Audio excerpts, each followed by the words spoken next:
নমস্কার, আমি সানিয়া। এই যে জায়গাটা দেখছেন, এটা নেপালের ঘাংদ্রুক। আমি এখানে এসেছি পোখরা থেকে। এবার প্রশ্ন হলো, পোখরা কিভাবে এলাম? বলছি। এসেছি হাওড়া থেকে মিথিলা এক্সপ্রেসে রক্সোল, সেখান থেকে টাঙ্গা গাড়ি করে বীরগঞ্জ, আর বীরগঞ্জ থেকে প্রায় 6-7 ঘন্টা বাসে করে পোখরা। পোখরা এসে চোখের সামনে অন্নপূর্ণা, ফিশ টেল আর ফেওয়া লেক দেখেই আমার পরের দিনের সব প্ল্যান বাতিল করে কেবল পোখরায় বসে থাকতে ইচ্ছা করলামও তাই।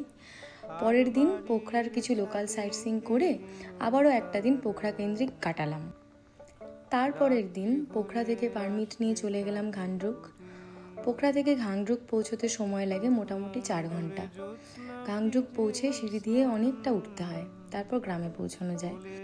কাছে তোমার মাথা টেনে বুড়ি গাইবে রাতে ঘুম পাড়ায়। ঘাংদ্রুক বড় সুন্দর জায়গা। আমার মনের একটা টুকরো এখনও যেন ঘাংদ্রুকেই পড়ে আছে। মাত্র একটা দিন সেখানে কাটিয়ে পরের দিন দুপুরে বেরিয়ে পড়লাম আবার পোখরার উদ্দেশ্যে। পোখরাও বড় সুন্দর জায়গা। পোখরায় পৌঁছে আবার বীরগঞ্জ এবং রক্সোল হয়ে বাড়ি ফেরার পালা। গোটা ট্রিপটা হঠাৎ প্ল্যান করা। খুব অল্প সময়ের মধ্যে নেস্ট হোমস থাকা, খাওয়া, ঘোরার দারুণ ব্যবস্থা করে দিয়েছিল। আপনারা চাইলে নিজেরাও প্ল্যান করতে পারেন, আর চাইলে আমার মতো নেস্ট হোমসের সাথেও ঘুরে আসতে পারেন আপনার পছন্দের জায়গায়। তবে পারলে একটু বেশি সময় নিয়ে যাবেন। যা আমি পাইনি তা যেন আপনি অন্তত পান, এটুকুই চাইলাম।